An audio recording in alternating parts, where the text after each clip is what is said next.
I'm experimenting with new technologies in this video, so if anything weird happens, it was the Twilight Zone doing it. Welcome to my 4th Twilight Zone review video. I feel like by now I should have some kind of trademark or catchphrase to introduce these, but for now, well, welcome. The episodes for today are Escape Clause and The Lonely.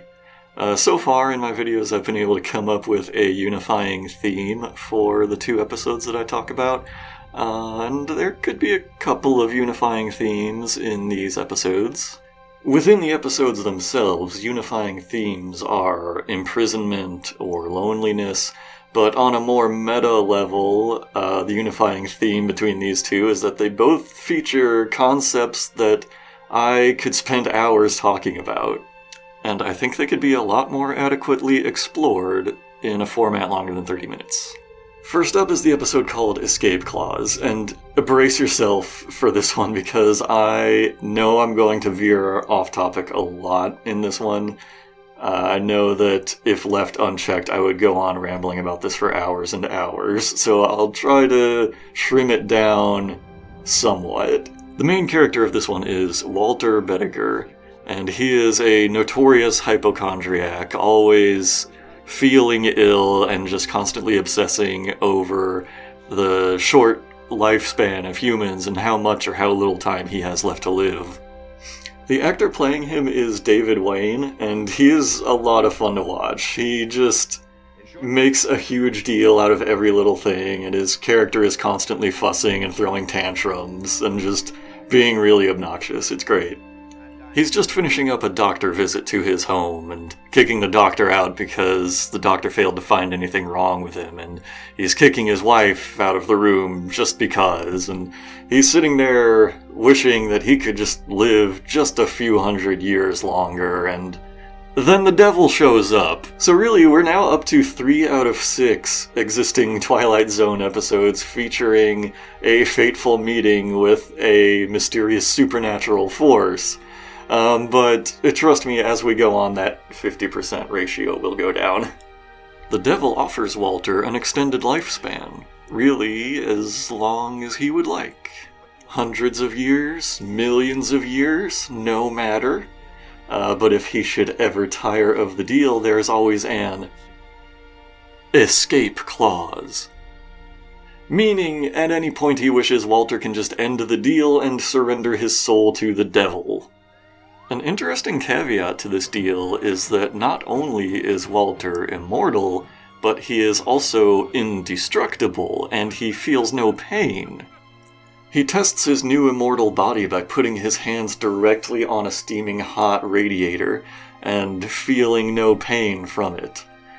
And this kind of makes me wonder, if you have an indestructible body, would you still be able to cut your hair or, clip or file your fingernails?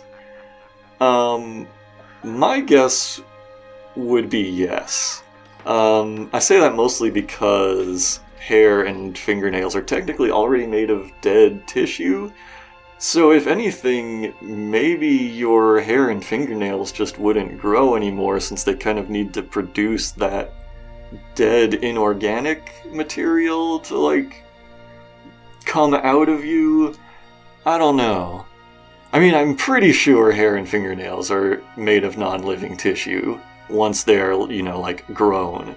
But somebody can correct me on that if they need to. And heads up, I'm going to be asking a lot of questions about this episode. So what does Walter do with his newfound immortality?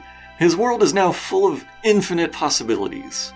He could start mastering all kinds of skills, or try to take over some world government as an immortal king, or he could walk the entire breadth of the earth as a nomad, never having to worry about cold or heat or hunger or thirst. He could swim to the bottom of the ocean since no sea creature could harm him, and he could never drown or get hypothermia. Well, Walter decides to jump in front of a train. Okay. Another question though, since his body is indestructible, wouldn't this be very likely to derail the train?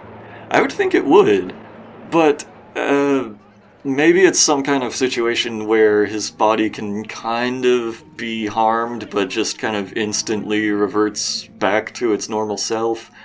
Maybe it's just like a complete lack of pain with like a super fast healing factor, like a super version of X-Men Wolverine. I guess that would be one way to write this off, but it also wouldn't be that much fun to think of because I think it would poke a hole in a lot of my questions going forward. In the next scene, we see him meeting with a lawyer representing the train company, which I suppose he has sued for damages. And another lawyer comes in a short time later regarding a similar bus accident. So I guess that's how he's chosen to make money in his new immortal life, just throwing himself into a bunch of accidents and committing insurance fraud. That might be fun to do, honestly. I mean, if you ever played the Saints Row games, they had that insurance fraud minigame, and that was a lot of fun. But suing all these people for insurance money seems like a pretty high-profile thing to do. It seems like he's gonna really draw attention for doing this. I don't think that's really what I would do, given his circumstances. But interestingly, this is not the only Twilight Zone episode that's going to touch on immortality. In fact, we're going to see another one in Season 1, and we will get to see how a different character treats an immortal life. It seems like kind of a waste that as soon as he gets immortality, Walter just gets bored trying every possible way to kill himself. I mean, I know I could easily find enough things to entertain myself for thousands of years if I were immortal. I would learn every language and then start making up new languages. I would master every musical instrument and then challenge myself to release a best-selling album featuring each instrument. Make it a goal to eventually get to space.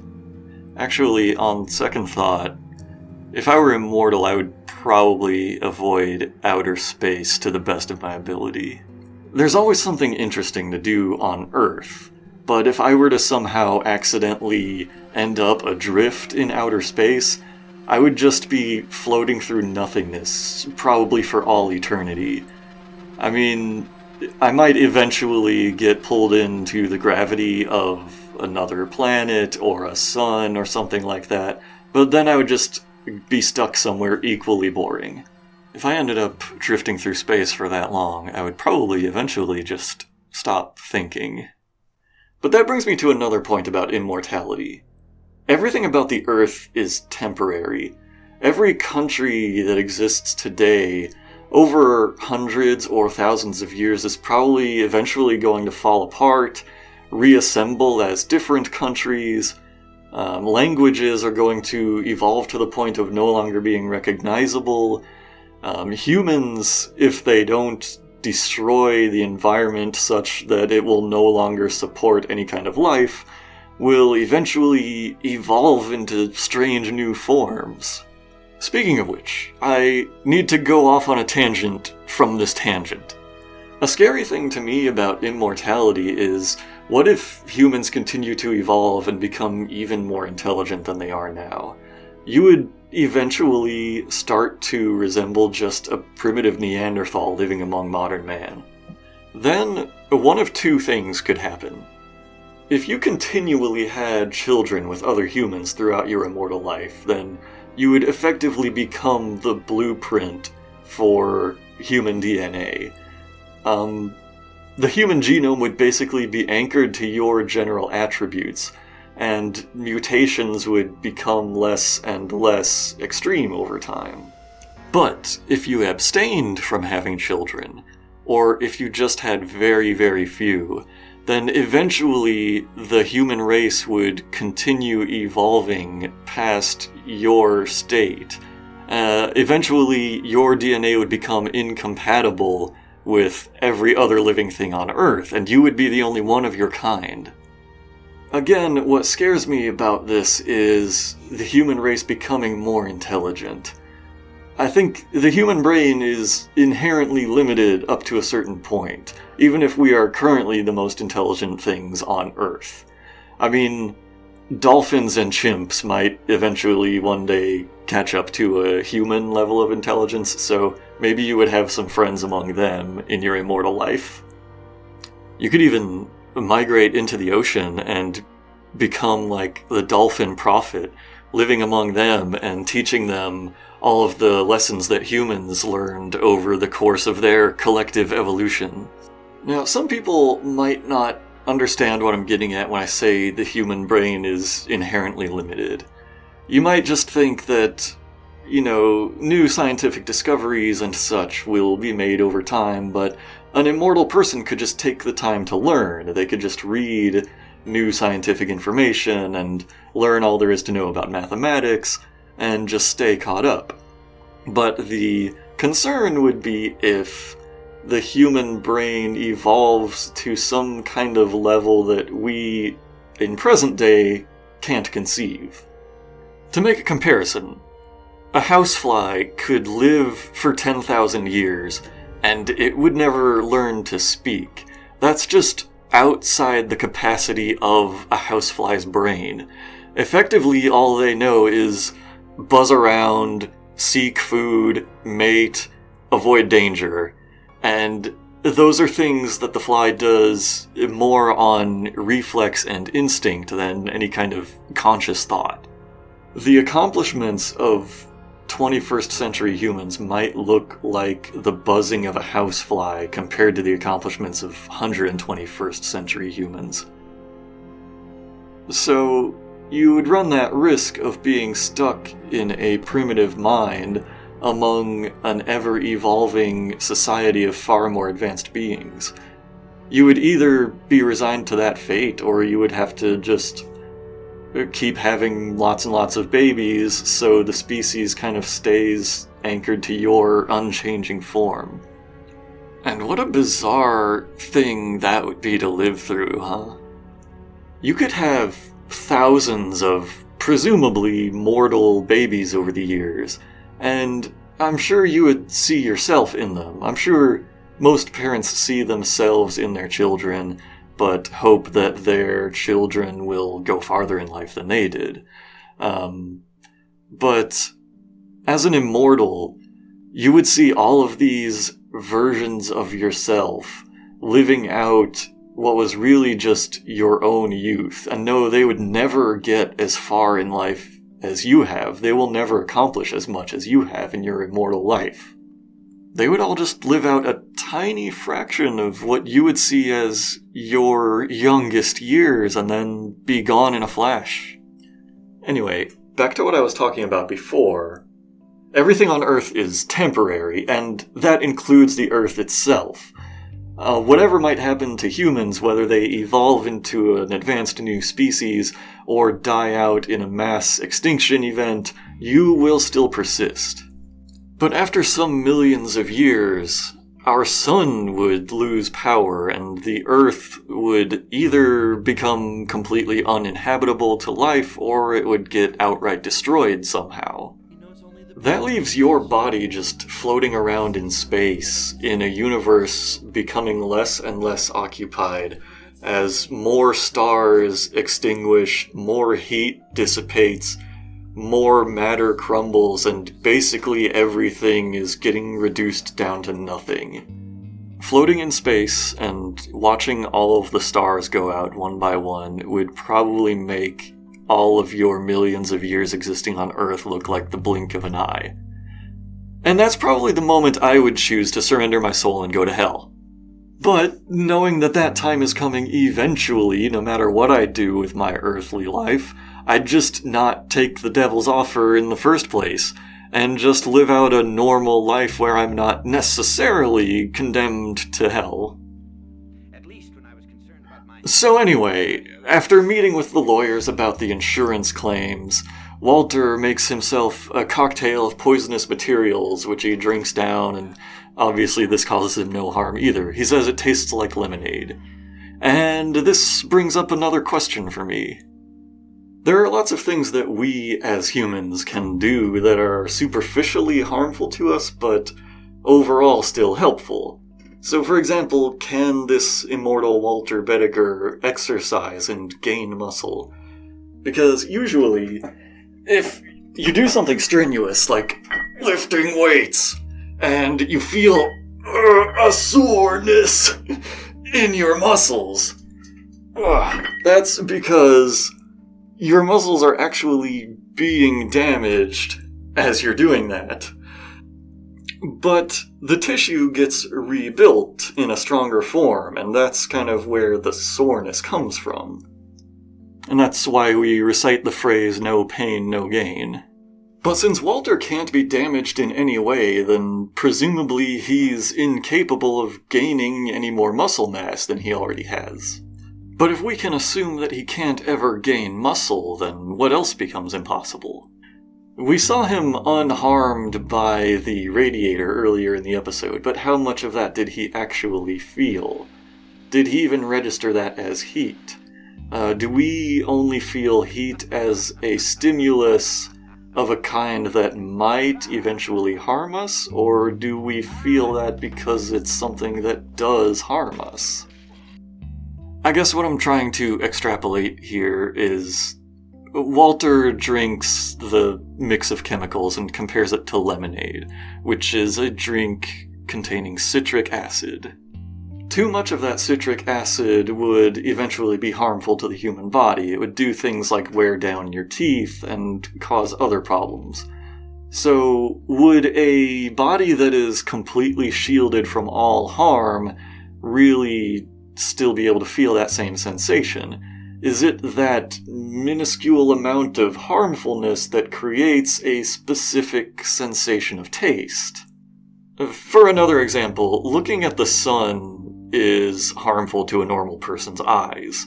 So what would the sun look like to an indestructible person? I mean, even looking at a computer screen or other somewhat bright lights can eventually be harmful to a normal person's eyes. So does that mean that an indestructible person's very vision would work differently from ours, and how so?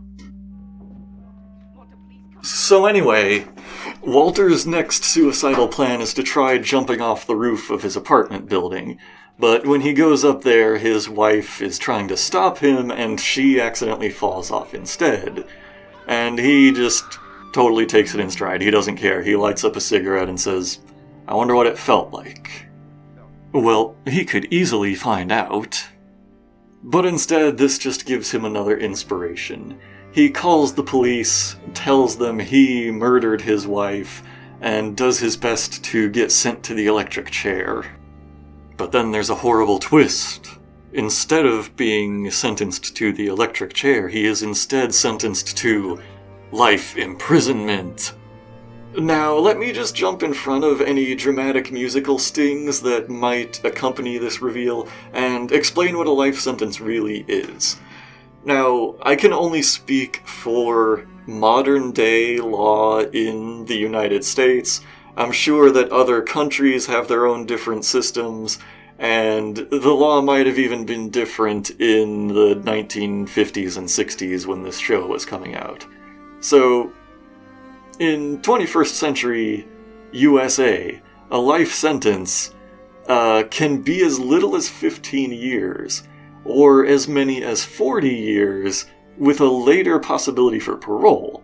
And so that's why you occasionally hear about somebody being sentenced to multiple life sentences.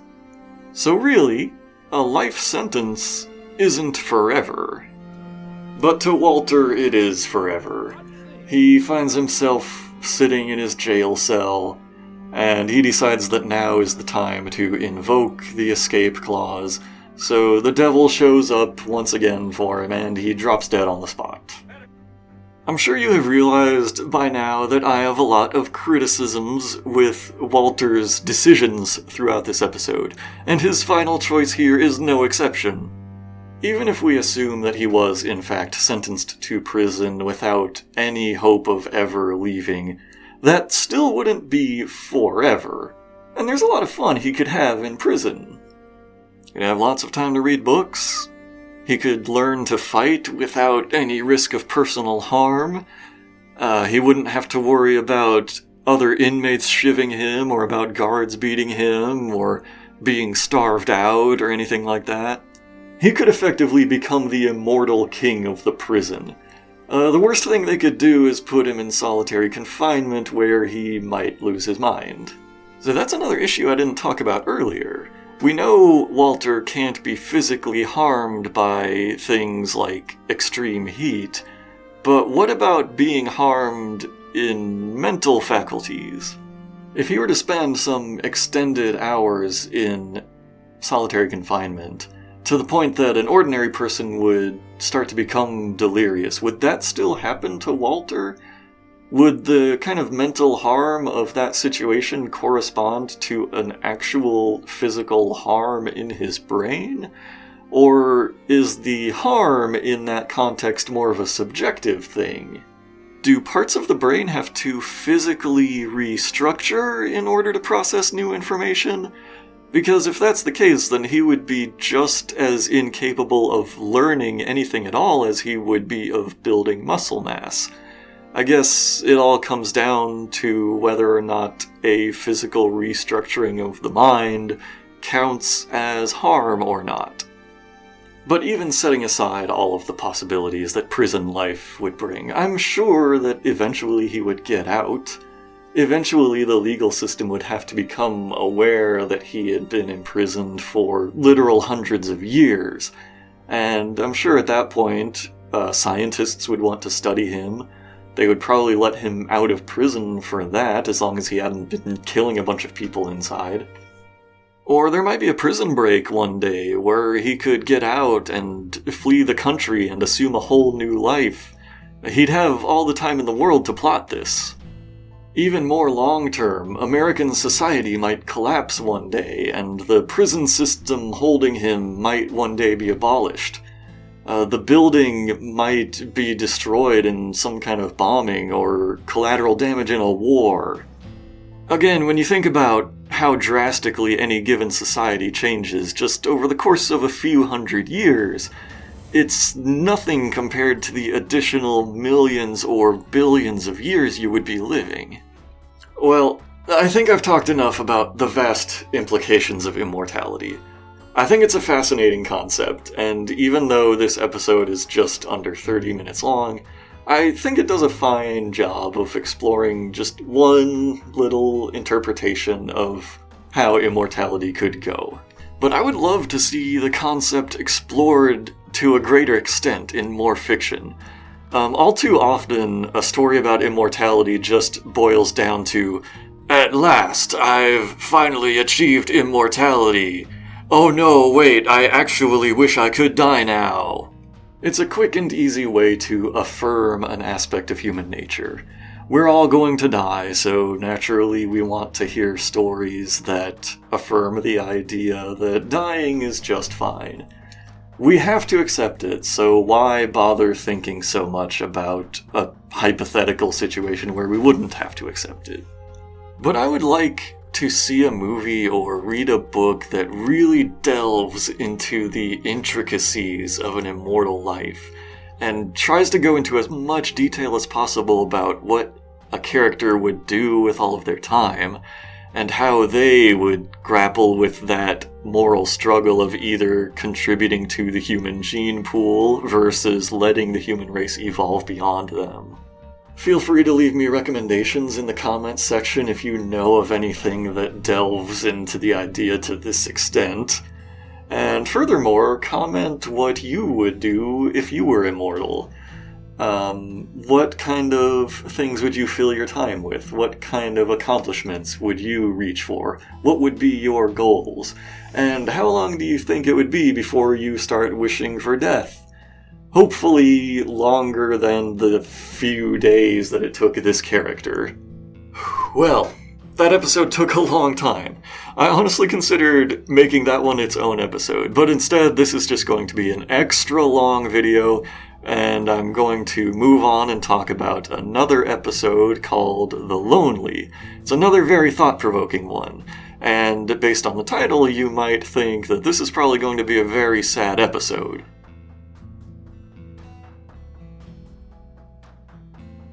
Our last episode ended with a character in prison, and this one begins with a character in prison. His name is James A. Corey, and some of you watching this video might think that name sounds familiar. There's an interesting sci-fi coincidence here. There is actually a sci-fi author known as James S. A. Corey, known for writing the series of novels known as The Expanse. I have not read these books, but they are very well known to me for having a very frustrating inconsistency in their spines. Leviathan Wakes, James S. A. Corey. Caliban's War, James S. A. Corey. Abaddon's Gate, James S. A. Corey. James S. A. Corey, Cibola Burn. James S. A. Corey, Nemesis Games. As it turns out, James S. A. Corey is actually two people operating under a unified pen name. And their choice of name, surprisingly, has absolutely nothing to do with this episode of The Twilight Zone, contrary to what you might like to assume. As it turns out, James and Corey are just the middle names of these two authors. It's a funny coincidence because this episode also features greater elements of science fiction than any episode in the series so far, starting to feature elements like space travel and robotics. So James A. Corey, not James S. A. Corey, lives on an asteroid by himself. He's in solitary confinement for homicide, but he will continuously insist throughout this episode that he only ever killed in self-defense. He's not a murderer. And I suppose this is added to the episode to kind of make him a more sympathetic character, but I think it would work fine if that was left ambiguous also. After all, the previous episode's main character was very much not sympathetic, and what happened to him was still an interesting and thought-provoking story. I'm sure some people could point out inconsistencies with the science of this episode, like how the distance of the asteroid from Earth is not far enough to be in our solar system's asteroid belt, or how asteroids are too small to sustain an Earth-like atmosphere, or how the gravity on this asteroid would surely be much less than the gravity on Earth. I think these are just nitpicks. Personally, I'd be more inclined to point out that imprisoning people on individual asteroids would probably be way too expensive when we could just put them in prisons here on Earth for a lot less cost, but the episode is going to point out some of these logistical issues. The first logistical issue is that Corey receives supply drops every 3 months. These workers come down to his asteroid, and they're only able to stay for 15 minutes because any longer than that would put them too far out of their orbit to reach the next destination that they need to head to. The episode does a really good job of illustrating Corey's loneliness and just how desperate he is to talk to another human being for 15 minutes. He gets a chess set out for the guys coming to drop off the supplies, and he just begs them just to play one card game with him. There's a point very similar to this in the final season of Breaking Bad, but I don't want to talk about that too much since this is not my Breaking Bad review series. Anyway, keep in mind that 15-minute time limit for later in the episode. One of them leaves behind this big crate and asks Corey not to open it until the rocket is out of sight. And what happens to be inside is... We're now the proud possessor of a robot. A robot, she's a robot. A robot! Leave that robot. A robot! It's a robot. It's a robot. I can't keep calling it a robot, or I'm just gonna be giggling throughout the whole filming of this episode. I'm gonna say robot. I hope that's okay with you. So at the beginning of this video, I mentioned that both of these episodes could have benefited from a longer runtime, possibly feature length even. And I think this is the point in this episode where it kind of starts to suffer for that relatively short runtime. This robot is such a prominent factor in the story, and she's not even introduced until the episode is about half over. The premise, of course, is that initially he is insulted by this robot's appearance, and he is disgusted at the idea that he could ever see it as a companion, but when he's spending 3-month stretches all by himself, he naturally starts to kind of warm up to the idea. It's just kind of similar to how a person stranded on an island might eventually become friends with a volleyball, for example. A length of time considerably less than 3 months goes by, and the spacecraft returns early. Alright, I've got to stop myself right there. Okay, so it's midnight. I'm sitting here editing this video in my grungy editing clothes, and I realize I made a mistake. But it's not entirely my fault. You see, I overlooked a little piece of dialogue where Corey says he has now spent 11 months with the robot. But there's a conflicting line of dialogue where he's talking to the robot and she says, "Oh, look, there's a spaceship, but you said it's not due here for 3 more months," or whatever. My point being, the episode mixes up its own timeline about when the shipments arrive and when the shuttle can land and when it can take off. I was going to have more observations about how, that 15-minute window they had to take off was not so critical, but also, apparently the shipments are not coming consistently in a course of 3 months. I guess my main takeaway is the episode is very unclear with the timelines that it establishes for itself, and you can take any observations I make about the timeline from here on with a grain of salt. Anyway, back to your regularly scheduled video. But anyway, there's this big news that a pardon has come through for Corey, and in fact the whole solitary confinement on an asteroid system is going to be abolished. See, our friend Walter in the previous episode probably could have looked to this episode for a little inspiration that eventually whatever prison system you might be in will probably get abolished or reformed in some way after some years. The catch is that they have to leave right away, and they only have room for Corey and about 15 pounds of cargo. Now, by this time, Corey has grown so close with his robot companion that he doesn't even see her as cargo and assumes that she'll be going too. But this ends with an honestly really sad scene of one of the workers just pulling out a gun and shooting the robot in the face right in front of him. This is another episode I really like, and I feel like it could have had a lot of different endings and still been really effective. It could have been that Corey grew so attached to his robot companion he decided to stay behind on the asteroid of his own free will, and not even accept the pardon. Could be that they just leave her on the asteroid, waiting for him to return and never really knowing if he will. They could have even gone some dark path, having Corey kill one of the men from the spacecraft in order to make room for the robot. Starting out the episode falsely accused of murder and then actually becoming a murderer in a cruel twist of fate. I still really like the ending that they went with, but there were some aspects that kind of detracted from the experience of the episode overall. One is just, I cannot get over the way they say robot throughout the episode. It sounds comical now, and I did not realize people were pronouncing the word that way as late as 1959. Another issue is, again, the short run time of the episode.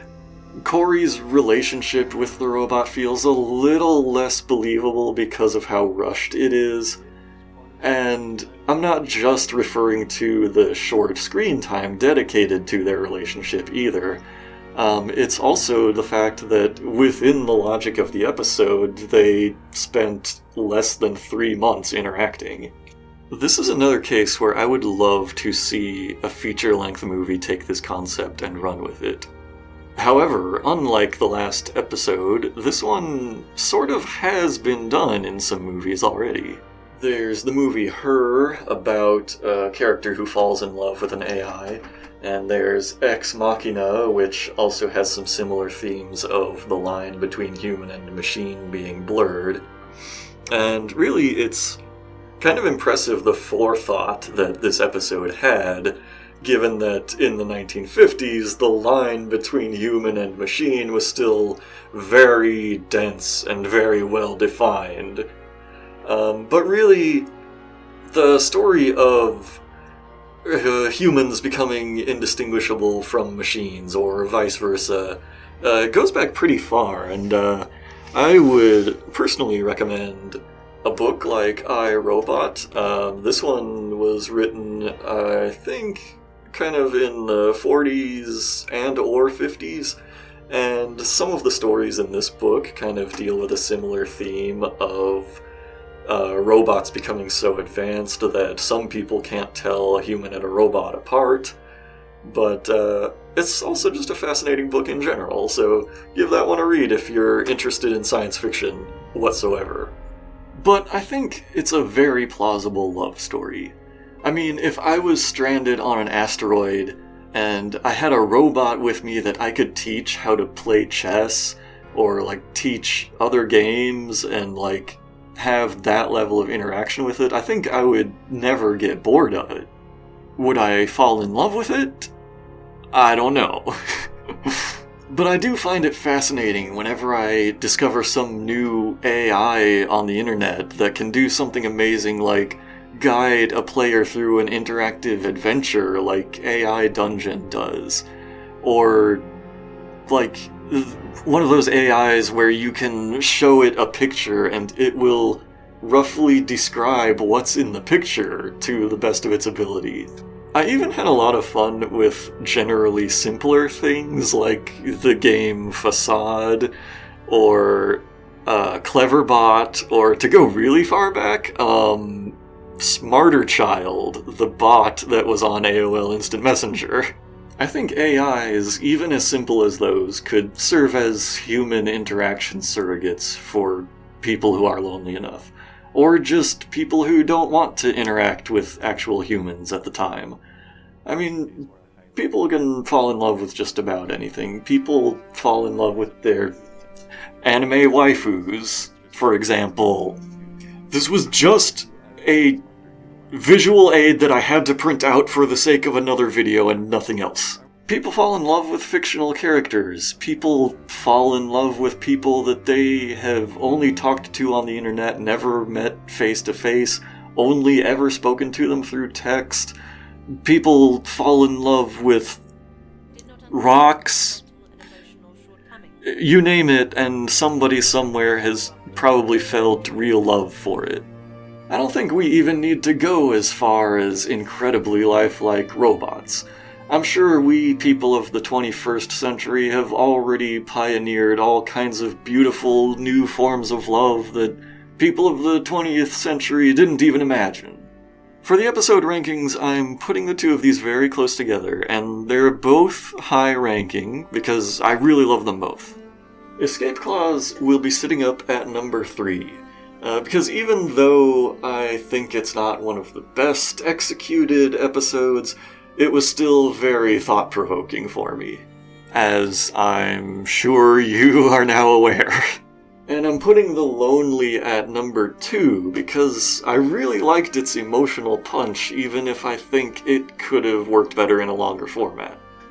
The next episode coming up is one that's very well known even among people who aren't very familiar with the show. It's called Time Enough at Last, and the episode after that is called Perchance to Dream. I'll see you then.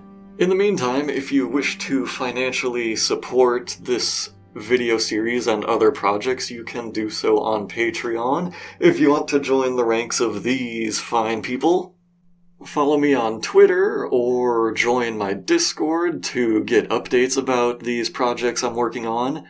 Follow me on Twitch for occasional game streams.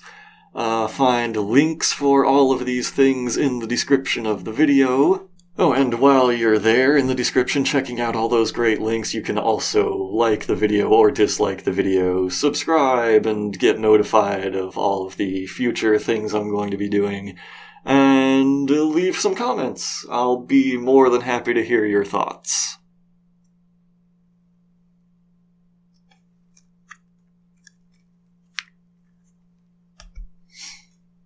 Wow, such great people in that list. I need to put this away. Oh, man. Ugh. Oh, no. Ugh. I can't believe I used to lift this. Oh, my back.